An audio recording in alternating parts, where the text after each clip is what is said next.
things in your life that you're trying to improve, whether it be your money or your weight or your ability to do whatever, that you haven't quite gotten down yet. But that's okay, because I'm going to get you together. All right? You understand? You trust me? Do you trust me? Okay. I'm Sakara. But it dawned on me a couple years ago that not everybody's lifestyle is to my standards, but sometimes my lifestyle isn't to my standard. But then I started to ask, like, what is my standard of living? Like, how do I know if something is fitting in with my values or aligning with what I want? What's my gold star? You know what I'm saying? What's my standard? And so I created Saki Certified. And I wanted to start to explore, like, what is a Saki certified life? So you might insert your own name. If your name is Brenda, what is your Brenda certified life? And what products, what people, what habits, and what, job, what salary is below that standard? Then in which case it would not be certified. And what's within that standard, in which case it would be certified. Y'all give it no sure or not. Okay. So one of the things I love to do is to read, but I realize other people don't like to read. But there's so much that you can get from books, but I don't expect y'all to read. That's fine if you don't want to read. I will read for you. Okay. So I be reading all the time, and I have compiled some information from the books that I have read, and I would like to share that information with you so that you can start to not only understand what your standard is and what your standard of living is, but you can perfect it, and so that you can really start to send out that energy that will bring those things to you, okay? And so that you can start living your certified life. So I'm living my certified life, and let's get right into it. I don't see why we should lollygag, okay? Let's go. So the first book I want to talk about is Atomic Habits by James Clear. Sakara, where's the cover? Where's the sleeve? Why is the book out here ass naked? Well, I be taking them off when I'm reading. I be losing them. What do we want to do here? What do we want to do? So if you're watching this video, then I can only assume that you think I'm cute, and that's why you stopped, and that's why you're still here. You want to fix something. You want to change or improve something in your life. It doesn't matter what. We all have things that we want to improve upon, because that's life. Life is all about change and growth and rebirth. And even when we have everything that we ever asked for, there's still going to be things that we want more of. So that is why you're here. So everyone should be here. And if you know somebody who should be here who's not here, send this to them or bring them here. Okay? I brought the girls with me.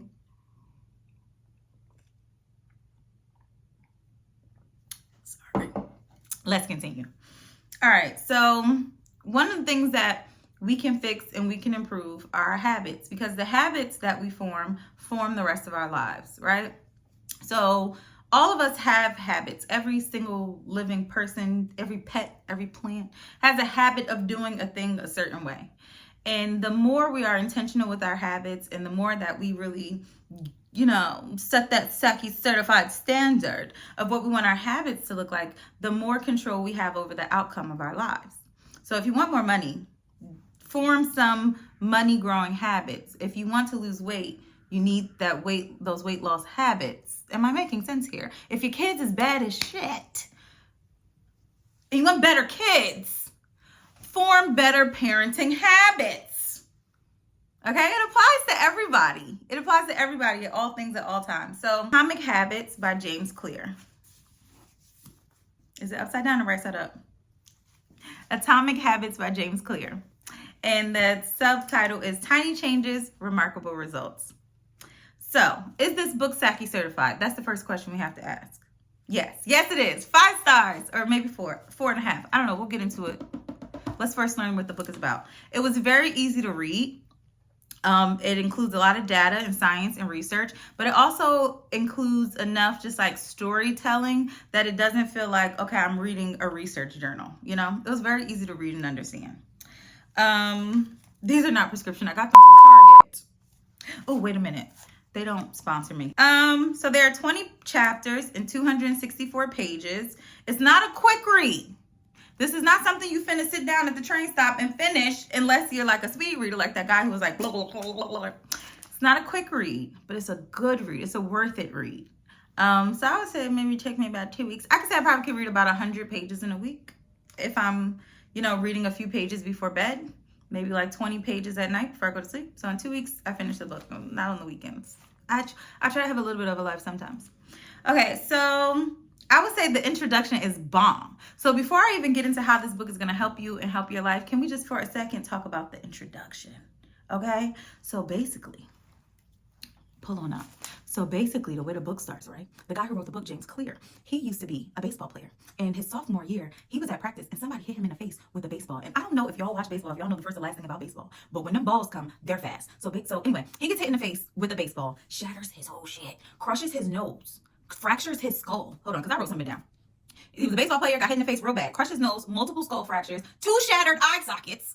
He started having seizures en route to the hospital. They was asking him, like, what year is it? He's like, 1972. It wasn't. Who's the president? George Washington. Clearly, it was not. So he was down real bad.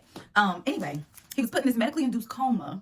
And then one day, when he had woke up from the medically induced coma, when they uninduced him, the coma focus, he sneezed and his eyeball popped out just a little bit, but not too much, but it fell on the floor. And it was like, he had to walk around with his eyeball hanging outside his face for a month, right? I know you're probably like, what does this have to do with habits? Stick with me. God damn it. Anyway, eyeball pops out, slides back into his face a month later. He's devastated. He's devastated. What is my life now? He decides, I'm going to go back to school. I'm going to try to return back to normalcy because he's resilient. If we're going to pick up any habit from the author, resilience, okay? Anyway, he decides to return to playing baseball a year later. They bench him most of the season because he just wasn't as good as he was before the accident. I mean, considering. So he gets benched. He doesn't get to play varsity anymore. Now he has to be put down to JV. He's the only junior that gets kicked off the varsity team. Just devastating. Or maybe he's a senior. It doesn't matter. He goes off to college, discovers the power of tiny habits. And thus the book was born, blah, blah, blah, blah, blah. So basically, as you read the introduction, you'll see that he forms all these really tiny habits, like doing 1 push-up a day, eating 1 vegetable a day, just getting dressed to go to the gym but never going inside of the gym. By doing those things every day, his brain started to automate these activities. And until he was able to push himself a little bit further, he was able to develop the habit. And that's kind of where the book springboards, and it goes on to tell how he became this success in baseball, it's college, and how he was able to accomplish all these really huge things just by doing a little bit every single day. So that's what we're going to talk about, the little tiny habits, little micro habits. Okay, so I'm going to, as we go through, I'm going to tell you guys some quotes because you can't read the book. So I went through and I found the things I thought were most exciting and I pulled them out so that you don't have to read the book. Okay, quote. Changes that seem small and unimportant at first will compound into remarkable results if you're willing to stick with them for years. The quality of your life often depends on the quality of our habits. I'm going to read that again because I read it wrong the first time. The quality of our life often depends on the quality of our habits. So he says that there are 4 steps. I'm from the South a little bit. He says there are 4 steps to creating habits. You need a cue, a craving, a response, and a reward. Okay? So I'm going to give you a quick synopsis of the book. Book synopsis.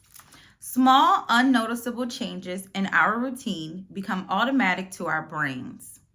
So if you want to change anything in your life in a major way, just alter the way you do it by 1%. Spend $1 less a day. For instance, 1 less trip to Wendy's. Then increase gradually.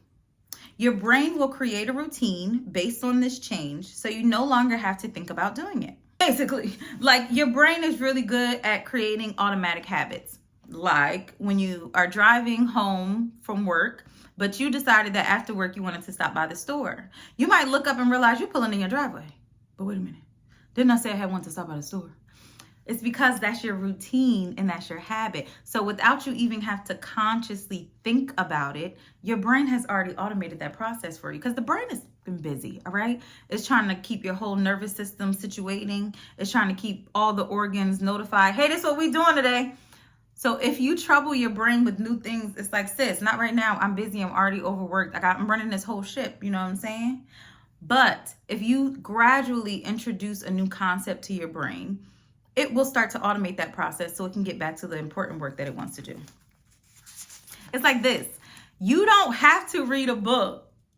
I'm going to read it for you. So just automate your brain to keep coming back to my channel. It's about how this overweight, obese man who really wanted to get in shape started driving to the gym every day. And so that just became a part of his routine. He never even went inside. And then over time, he would drive to the gym, go inside and stay for a minute. I'm going to just stay for a minute. I'm going to just see who all over there. So he would go inside, stay for a minute, and then leave. But because it became a part of his normal route home, his normal routine, then it was, now I've packed my bag. I'm going inside the gym. I'm dressed. I'm going to go on a machine for a minute.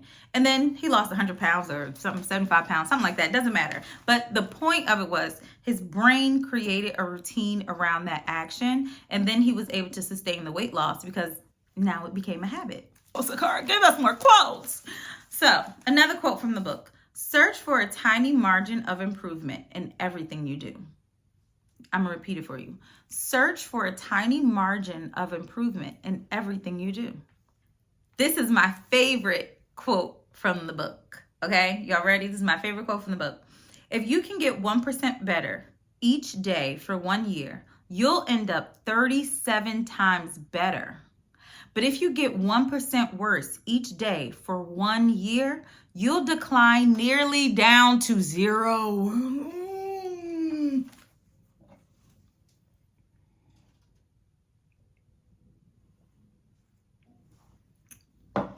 I had to sip that to give y'all time to sit on that, meditate on that, stand on that business. More quotes. It is only when looking back 2 to 5 or even 10 years later that the value of good habits and the cost of bad ones becomes strikingly apparent. This is why high school reunions is so scary, okay? Because sure, you eating bonbons. First of all, if you've been sitting around eating Twinkies every day for a year, nobody might even really notice that first year. By the second year, by the third, fourth, or fifth year, everybody's going to notice. On the flip side, if you've been sitting around reading a book every day for a year, nobody's going to notice. If you've been sitting around reading self-help books for 3 years, still nobody might notice. But if you've been sitting around reading books for a decade, boom, you start a YouTube channel. Everyone's going to notice because you're going to be smarter than everybody. Okay, more quotes. A very small shift in direction can lead to a very meaningful change in destination. You get what you repeat. You understand? Whatever outcome you want will be from the habit that you repeat. If you only go to the gym once, if you only eat a salad once, it really won't make much of a difference. But you will get what you repeat. If you do it once a day or once a meal, then you'll get those results that you wanted. Time magnifies the margin between success and failure. It will multiply whatever you feed it. Good habits make time your ally, and bad habits make time your enemy. I'm telling y'all, he's spitting. The whole book he's spitting. All right, let's skip over some quotes and let's get into some concepts that we can learn from the book. First concept, they got this ice cube. You sit the ice cube down in a room that's 25 degrees. Ice cube is fine. Every so often, the room gets a little bit warmer. Not by much, 1 degree. 26 degrees, 27 degrees, 28 degrees. It's still cold in here. The ice cube is chilling, right? Still solid.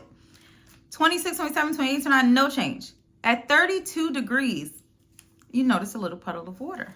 The ice has started to melt. At 33 degrees, the ice is in here. It's like, what's up with you? It's only 1 degree of change. Why are you acting like this? At 32 degrees, you notice the ice is starting to do a little dance, okay?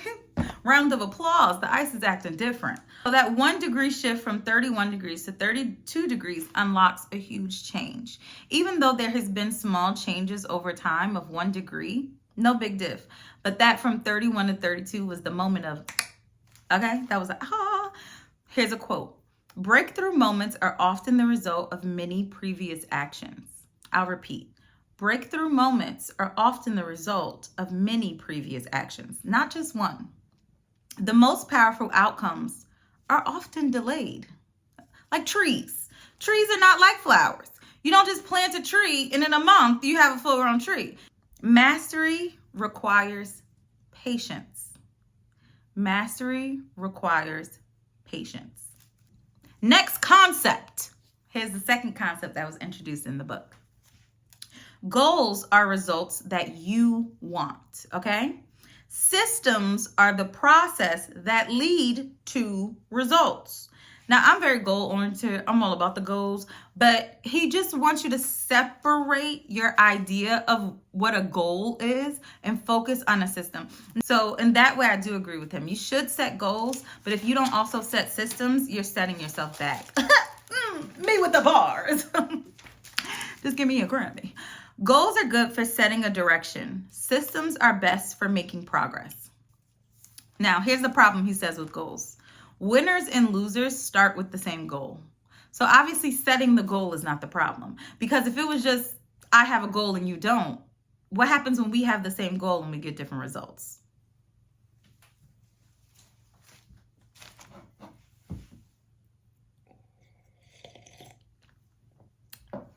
I know you're probably thinking, why it's not hot? It's seltzer water.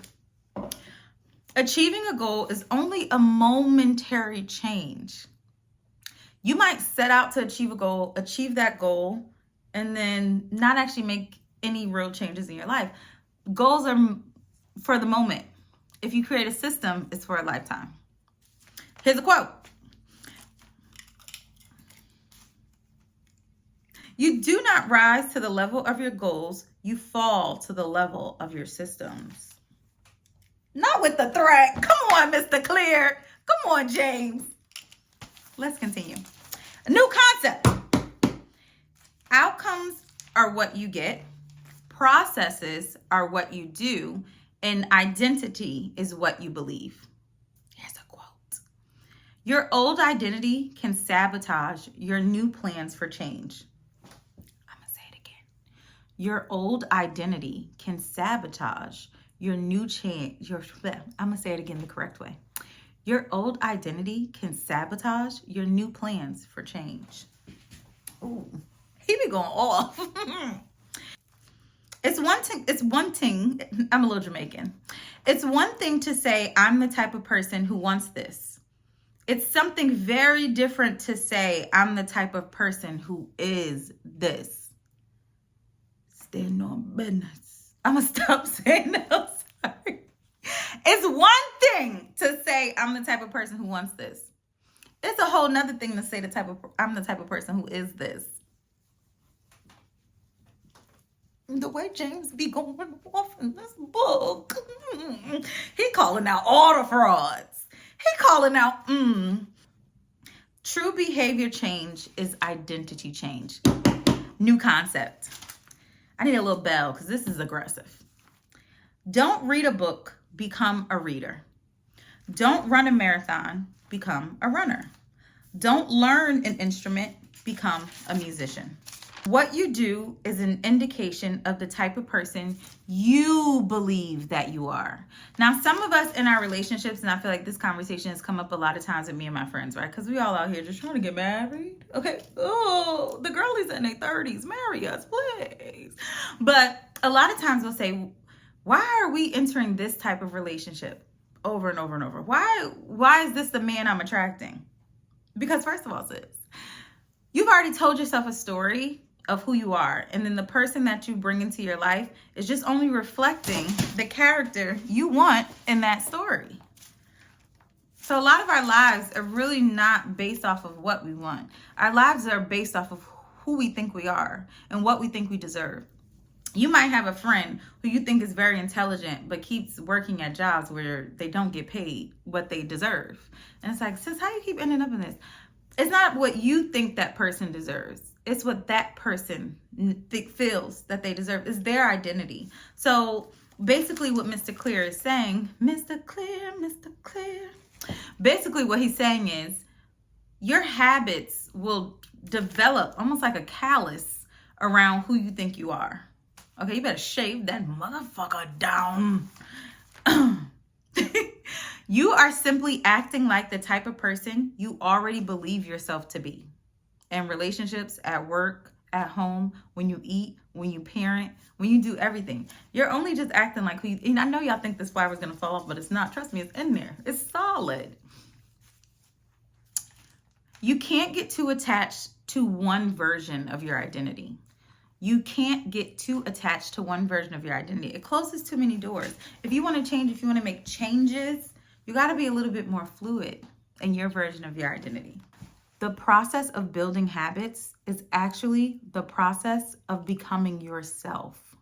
So if there are things, goals that you want in life, but you haven't formed habits around those goals or systems, and you haven't developed systems and processes around those goals, then you are restricting yourself from becoming the you and the yourself that you know yourself to be and that you know that you deserve to be. Because why are you playing with my friend? You have the power to change your beliefs about yourself. Habits are mental shortcuts learned from experience. Habits are mental shortcuts learned from experience. Moving on. Concept. So remember in the beginning I talked about that cue, craving, response, reward. He gets into it. The cue is the first indication you are close to a reward. Now I'm Beyonce. Okay. The cue is the first indication you are close to a reward. The craving is the motivational force behind every habit. Cravings are linked to a desire to change your internal state. The response is the actual habit you perform, and the rewards offer contentment and relief from cravings. If a behavior is insufficient in any of those four, you won't develop a habit. Okay? So if you got the craving, no cue, the cue, no reward, the reward, no response, the response, no craving, the habit will not stick. If you don't have all four parts of the formula, you will not develop the habit. Ain't no shortcuts. Cue, no start. Reduce craving, no motivation. Behavior is too difficult, you won't do it. And if there's no satisfaction, no reward. A quote. You're continually putting happiness off until the next milestone. You are continually putting happiness off until the next milestone. Why are you depriving yourself of the joy, sis? Don't restrict your satisfaction to one scenario. Don't restrict your satisfaction to one scenario. I took so many notes for you, baby girl. Or boy. Baby. I took so many notes for you, baby. Side concept. So a side concept basically is a concept that's reiterated all throughout the book. And so in this book, Atomic Habits by James Clear, the side concept is the brain. So he talks about the brain all throughout the book and kind of tells us a little bit about what the brain is, how it forms habits, how it automates, so that you better understand your brain. There's so many notes about this side concept that I'm going to put it into the next video. So the next video will be how your brain works, how it can help you, how you develop habits, and all from this text. Not because I've read a lot of books about the brain, but we're just going to talk about how your brain and how it develops from this book's perspective. Okay? Next video. Quote, before we can effectively build new habits, we need to get a handle on our current ones. Okay? So it's hard to build good habits when you still are holding on and linked to and attached to bad habits. Here's the concept. It's called your habit scorecard. Concept! It's called your habit scorecard. List everything you do all day or on an average day. You'll put a plus sign next to the good habits, an equal sign next to a neutral habit, and a minus sign next to a bad habit. Some of you, most of you, all of us, I don't know why I tried to exclude myself, we have a tendency to be either really mean to ourselves or a little too kind to ourselves. So let's say you said you wanted to start a diet, but then you eat a donut. But you're like, should I give myself grace or should I berate and belittle myself for not having enough discipline? So we kind of teeter on both sides and it's exhausting. So when you're doing this scorecard, try your best to be as neutral as possible. Try to score yourself. I would say to use a few criteria. And this isn't listed in the book. This is a Saki certified situation. When you're doing your habit scorecard and you're making a list of the things you did in the day and trying to decide if something is a good thing or something is a bad thing, good things are things that are benefiting you in your life. Bad things are things that are hindering you in your life. And don't say, but the donut made me feel good if your goal is to lose weight. You understand? Because you know it's hindering you. Something else could have also made you feel good other than the donut. You feel me? And then the neutral things are truly things that really don't make or break your day. They're neutral. That's my stomach. I said donut too many times and now my stomach is going, bitch, give me that donut. Okay. So, and that's the cue. Look at us learning. That's the cue. Me saying donut, the craving. Now my stomach is rumbling. But will I respond and get that reward? I won't, because I didn't have enough donuts in my lifetime. You better dig back in there and eat one of the ones I ate last year. All right, so here's what he says. Waking up, hanging up your towel, getting dressed, those are neutral. All right? Positive ones are like taking a shower, flossing. Maybe it's not something you normally do, but you know you should have been flossing this whole time. If you got cavities, but you want to make a habit of eating less sweets, maybe you should be flossing, brushing your teeth. In that case, it's a positive. It's not something you normally do. And it's going to help you form a better habit. Negative, leaving the house late, scrolling on Instagram, texting while driving. Those should be marked negative on your habit scorecard. So, to reiterate, your habit scorecard, you'll write down a list of all the things that you do in a day. Don't grade them yet. Just write them down. Everything. I mean, everything. What you ate, where you went, who you talked to, what you did, everything. Write it down. And then you're going to give yourself a plus, a minus, or equal sign. Alrighty. And then he goes on to say, there are no good habits and bad habits, only effective habits. And he said, there are no ineffective habits. Ooh. And ooh. So basically what he's saying is, whether you do something good or whether you do something bad, it's going to affect you in some way. Didn't I say he'd be reading us the film? We reading the book and he reading us. All right. Quote, we're so used to doing what we've always done, we don't stop to question whether it's the right thing to do at all. Many people think they lack motivation when what they really lack is clarity. James. You often decide what to do next based on what you have just finished doing. No behavior happens in isolation. Concept. Habit stacking. Cigar, what's that? So habit stacking, this is something that I want you guys to do. Pay attention. After enter current habit, I will enter new habit. So already you've done your scorecard. You waited to the end of the day to mark what you did right and what you did wrong. And now you are moving on to the next concept, which is habit stacking. So basically, after I drop my son off at school, I will drive to the park. That's it. I didn't say I was going to get out the car and walk. I just said after I drop him to school, I'm going to drive to the park. After I put my makeup on, I will record a video so that I have content and so that I'm being consistent on my channel. You have to stack your habits so that your brain gets into the routine of doing that thing after the other thing. For example, after I pour my cup of coffee, I will meditate for 1 minute while my cup cools down. Okay? I'm not saying meditate for 30 minutes till your cup is cold. I'm saying after you pour your coffee, stop, sit in silence for a minute. You have a minute, stop playing. And if you don't have a minute, wake up 2 minutes earlier. Stop playing. All right. The key is to tie your desired behavior into something you already do each day. Just makes it a lot easier. Because now it's like, oh, you don't have to completely reroute.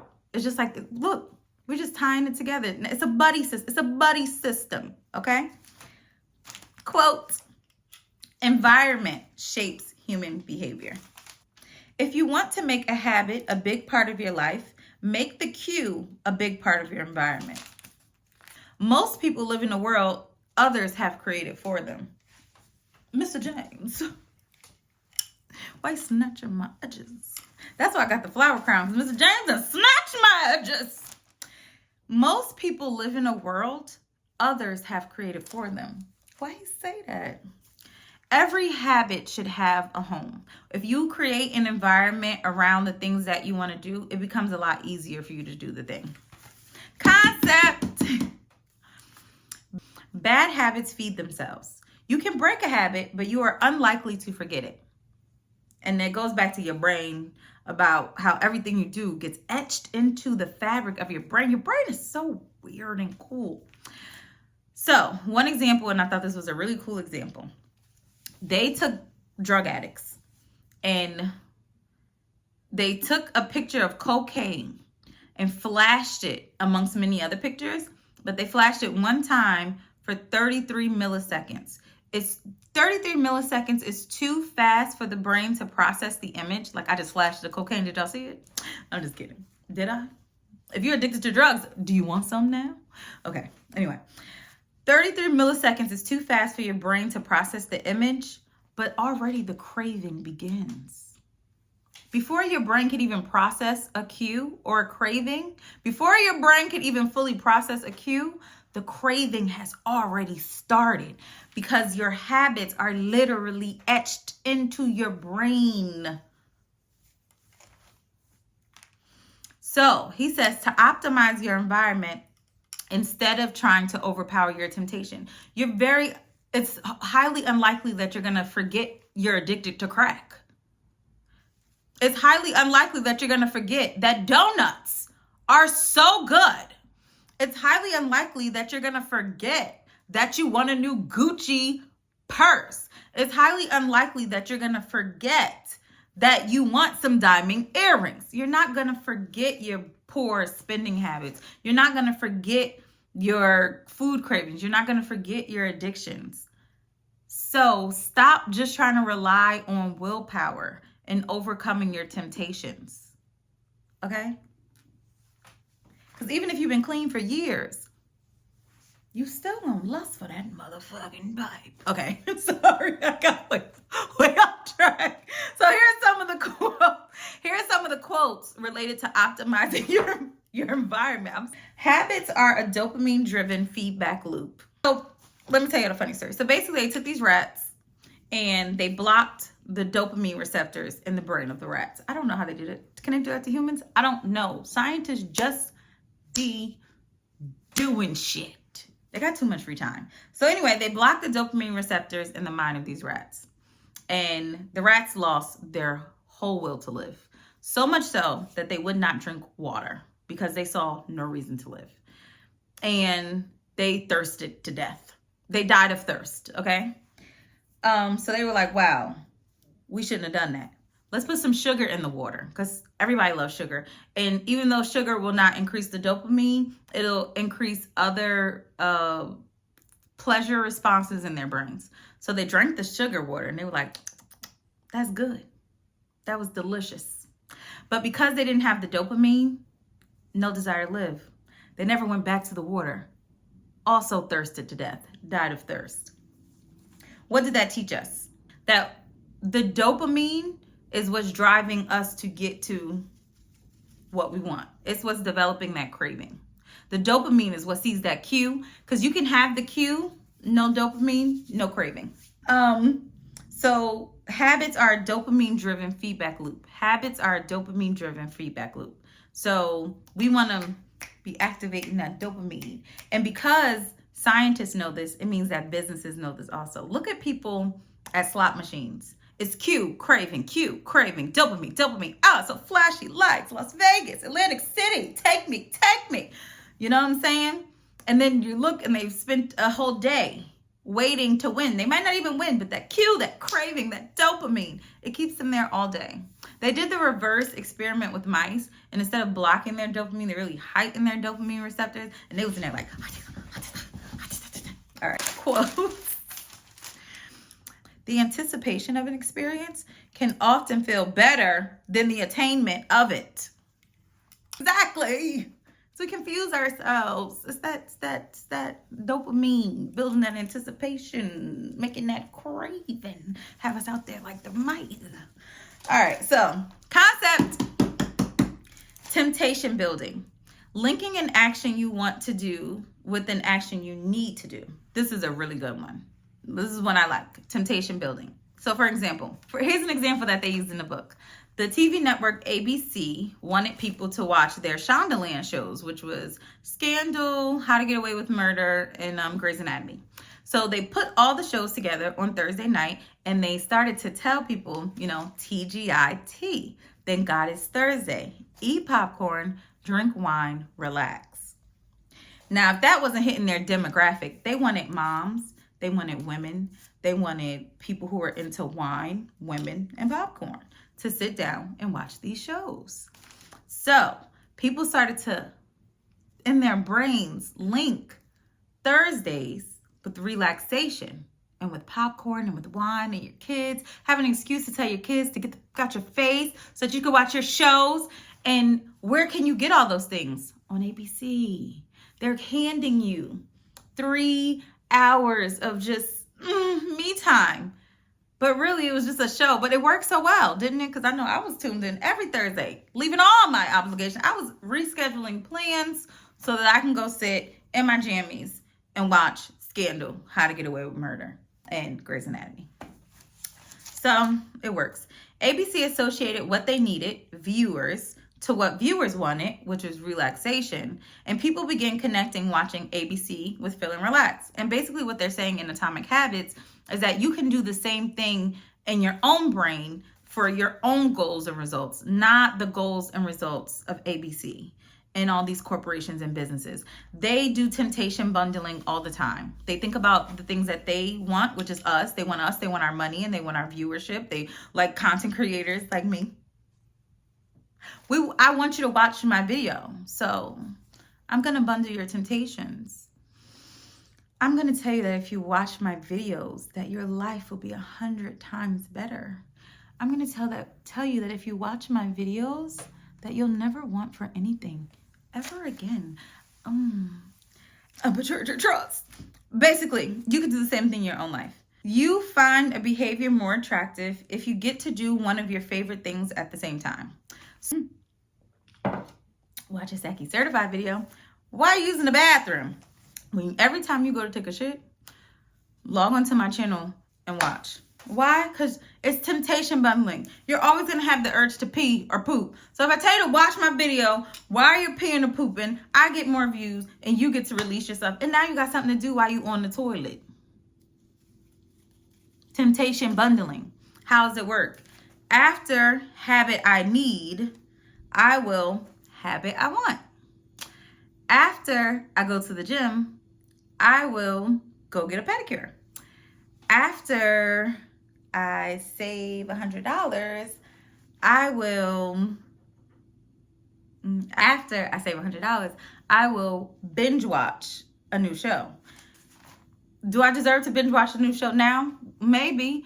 But if I bundle the fact that I really want to binge watch this show and I kind of hold it off until I save at least $100, then I'll feel more motivated to save $100 because I want to binge watch that shit. Okay?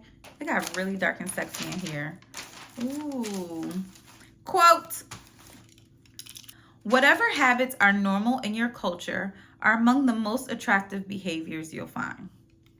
Whatever habits are normal in your culture are among the most attractive behaviors you'll find. One of the deepest human desires is to belong. We don't choose our earliest habits, we imitate them. Oh, now I'm coming first again. We don't choose our earliest habits. We spend the rest of our lives imitating them. A person's chances of becoming obese increased by 57% if he or she had a friend who had also become obese. The higher your best friend's IQ at age 11 or 12, the higher your IQ will be at age 15. It's true what they say. Birds of a feather get fat together. And dumb and smart and wealthy and successful and motivated and healthy. Whoever your surroundings are, whatever your environment is, it's gonna be your life. You might think like, those just my friends, but I don't do that they do. Yes, you do. Y'all all look alike. Y'all all wear the same size. Y'all all have the same similar bank accounts, and actually your relationships with your spouses are similar. Here's the advice. Join a culture where your desired behavior is their normal behavior. But what he's saying here is to join an environment where your desired outcome is their lifestyle. So if you want to eat less meat, get some vegan friends. If you want to be healthier, join a hiking group. If you want to be more outdoorsy, join a group of hikers. What your desired outcome is already their lifestyle. So that's already their habit. Just you being in that circle, you'll start to develop that habit as well.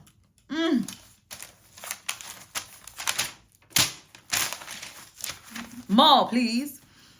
Nothing sustains motivation better than belonging to the tribe. Most days we rather be wrong with the crowd than right by ourselves.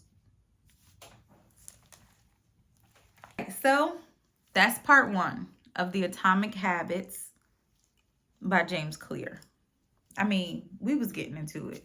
It's a big book, so we're not going to be able to finish it all in one sitting, but that's okay because it gives me another excuse to make another headband, to do my hair another way, to pick another outfit, and to come back on here and make another video. I want you all to really form habits that's going to improve your life. So we're going to continue to read Atomic Habits by James Clear, and we're going to continue to break down all the different concepts and quotes in the book, and then implement them into our lives. And over time, we'll start to see those big changes and those big outcomes from putting in the little work. And this is just part 1. We're only a third of the way through the book. We still have 2/3 of the book to get through, to learn more ways and more steps and more concepts. But I'm gonna give y'all some time to breathe, turn the video off, go implement the changes into your life, come back, and then let's continue, okay? I can't give it to you all at once because then you'll be overwhelmed. Then you'll be like, she done already told me to do a scorecard, to habit stack, to temptation bundle, and now she want me to do more things in one video? Sis, that's too much. So I'm breaking it down so that you don't have to do all of it in one video. Come back, watch another video, and then we're gonna talk about the rest of the stuff. And in the meantime, in between time, make sure that you look out for my video on the brain, because the brain is really cool, and that's going to be the next video. Love you. We are one step closer, a few pages into, a few chapters closer to changing our lives forever. And we're going to try every trick in the book. All right. Love you for listening. Bye.